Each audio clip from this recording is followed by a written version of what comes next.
आज हम क्यों पढ़ते हैं? शायद डिग्री के लिए, लेकिन एक वक्त था जब पढ़ाई होती थी जीवन के लिए। आज के इस इंफॉर्मेशन एज में एक सवाल अक्सर हमारे सामने आता है, हम कितना जानते हैं? लेकिन शायद इससे भी गहरा, इससे भी जरूरी सवाल यह है कि क्या हम जीना जानते हैं? तो चलिए आज गुरुकुल की उस दुनिया में चलते हैं और शिक्षा के इसी असली सवाल को समझने की एक कोशिश करते हैं।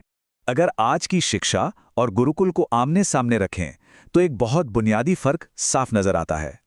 आज जोर है जानकारी पर, इंफॉर्मेशन पर, जबकि गुरुकुल का लक्ष्य था सोच का निर्माण करना।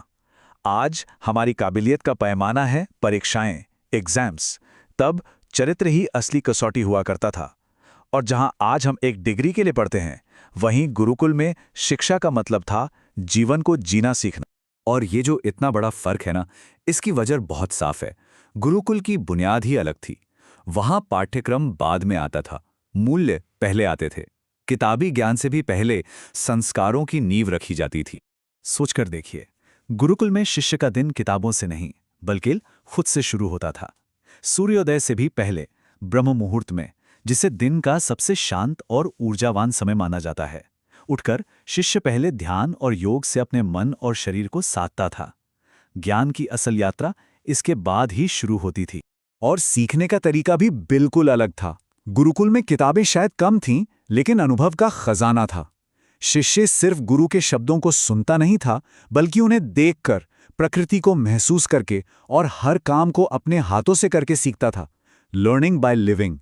और इस पूरी की पूरी व्यवस्था के केंद्र में थे गुरु, जो सिर्फ एक शिक्षक नहीं थे।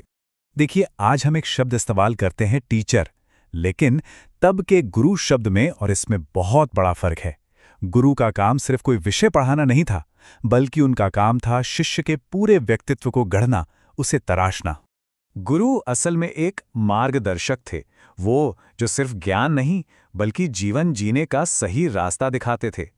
एक बहुत ही गहरी बात है जो गुरुकुल की शिक्षा का सार बताती है कि गुरु शिष्य को सिर्फ बोलना ही नहीं बल्कि ये भी सिखाते थे कि कब चुप रहना है, क्योंकि ज्ञान से भी बड़ी कला ये जानना है कि मौन की ताकत क्या है।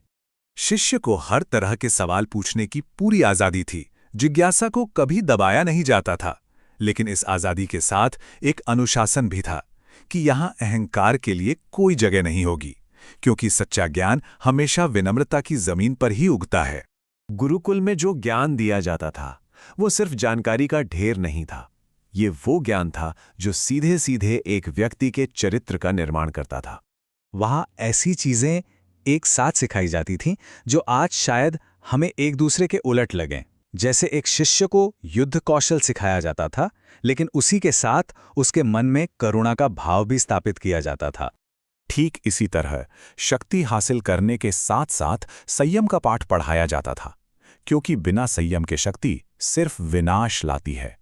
तो वहां विकास का जो क्रम था वो बिल्कुल साफ था। पहला कदम था एक संपूर्ण व्यक्ति बनना जिसका चरित्र मजबूत हो, और दूसरा कदम था एक पेशेवर बनना, क्योंकि एक अच्छा इंसान ही एक अच्छा पेशेवर बन सकता है। कोई भी हुनर या कला सीखना इसके बाद ही आता था। अब हो सकता है कोई कहे कि ये तो बहुत पुरानी बातें हैं, एक पुरानी व्यवस्था थी, लेकिन सच तो ये है कि इसके सिद्धांत कभी पुराने नहीं हो सकते। खुद सोचिए, टेक्नोलॉजी हर रोज बदल सकती है, हमारे काम करने के तरीके बदल सकते हैं, पर एक अच्छा और मजबूत इंसान बनाने का जो मूल सिद्धांत है वो भला कैसे बदल सकता है? चरित्र, अनुशासन, बड़ों के लिए सम्मान और जीवन का गहरा ज्ञान, ये वो सिद्धांत हैं जो समय से परे हैं, जिन पर गुरुकुल व्यवस्था टिकी थी, और इनकी जरूरत हर युग में रहेगी। और आखिर में गुरुकुल की शिक्षा हमें याद दिलाती है कि इसका सच्चा मकसद सिर्फ कोई नौकरी पाना या बाहरी दुनिया को जानना नहीं था। शिक्षा का असली मतलब था खुद को जानना, स्वयं को पाना। इसीलिए यह समझना बहुत जरूरी है कि गुरुकुल सिर्फ एक शिक्षण व्यवस्था नहीं थी। नहीं, ये जीवन को देखने की और उसे गरिमा के साथ जीने की एक दृष्टि थी, एक विजन था। तो ये पूरी चर्चा हमें एक गहरे सवाल के साथ छोड़ जाती है। आज के इस दौर में हमें सिर्फ बेहतर स्कूलों की जरूरत है या बेहतर इंसानों की भी?